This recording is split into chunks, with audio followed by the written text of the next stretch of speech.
Hey, check it out, Hammer fan. Welcome back to HammeredHead. Today we're looking at Legacy Collection Battle Droid from Droid Factory line. This is another one that comes with a TC70 part, so we're just going to keep going with this series. Pretty basic battle droid. I don't think there's anything super fancy about this guy, but he does actually look like he's got a little bit of weathering and paint apps, so that's cool. We get the left leg for TC70, which is awesome. Then a pretty good action shot of a battle droid on here. It's the Geonosis variant, so could always use more of those. Good pose on the back there. Battle droid. Battle droids are manufactured in factories on Geonosis. They are built in endless numbers to create a vast army for the Trade Federation and the Separatists. Carrying blasters, they pour into the Geonosis arena and onto the planet's bare, rocky ground to battle the Republic's clone troopers in Star Wars Attack of the Clones. I've seen that movie. And again, there's the leg for TC70, Jabba the Hutt's protocol droid. Over the next few episodes, we'll continue assembling the parts for TC70 as we open these figures one or two at a time. And yeah, let's keep going. Let's get this battle droid out of the box. And here he is. He actually looks pretty good for a battle droid. I'm usually pretty critical of a lot of the battle droid figures that come out because they're kind of flimsy and just lazy and not very well articulated a lot of the time, not always. And this guy I actually like a lot more than some of the other ones I've seen. There's a really actually good amount of detailing on his paint, at least for a droid. You can see his joints are painted. There's some weathering on his face up here. The eyes are well done. So the amount of work that actually went into detailing him is actually satisfactory, and I do like it. He is, of course, a little bit difficult to balance, just given his proportions, which is, again, normal for a battle droid, but the articulation makes it a lot easier than some past figures that I've had. So he actually has a ball joint head.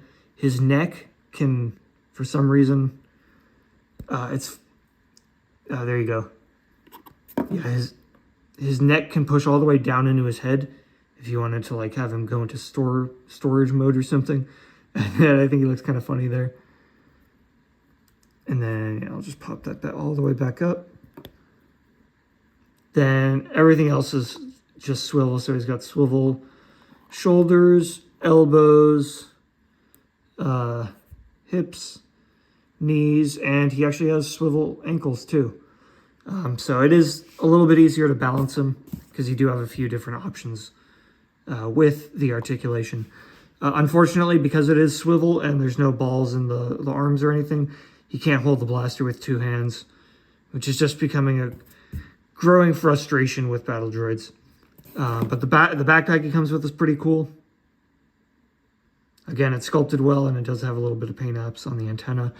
It does kind of fall out of his back a little easily, but it's only like if you bump into it, it's not just going to like flop out on its own.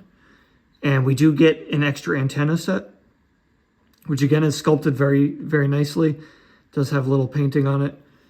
So if you didn't want to have the backpack and you want to just have the antenna, there's a smaller hole on his upper back where you can plug this into.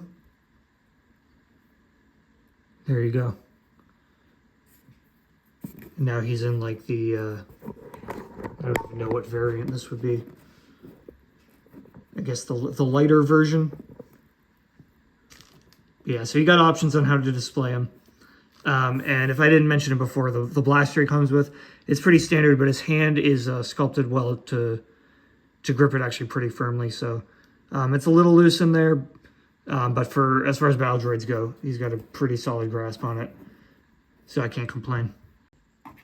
Roger, roger. Roger, roger. The only other accessory we get, of course, is the leg for TC70. This is a little bit less interesting than the torso we saw in FA4. There's not really a whole lot of paint going on, but we can plug it in. There we go. All right. So there you go, the Legacy Collection Build-A-Droid, Battle Droid, I guess, from Geonosis. I do like this guy as far as battle droids go. Very solid figure. He does have a little issues, again, holding his blaster and sometimes balancing him, but ultimately I can't really complain. I think he looks really, really good. And again, it's great that we get that TC70 part. So if you're into, collecting Build-A-Droid stuff, this is a good one to add to your collection and get a nice little other droid part along with them. But let me know what you think in the comments. As always, thank you to my Patreon subscribers. Be sure to follow on YouTube, Instagram, and Facebook. Check out the Patreon page, and don't forget, stay hammered.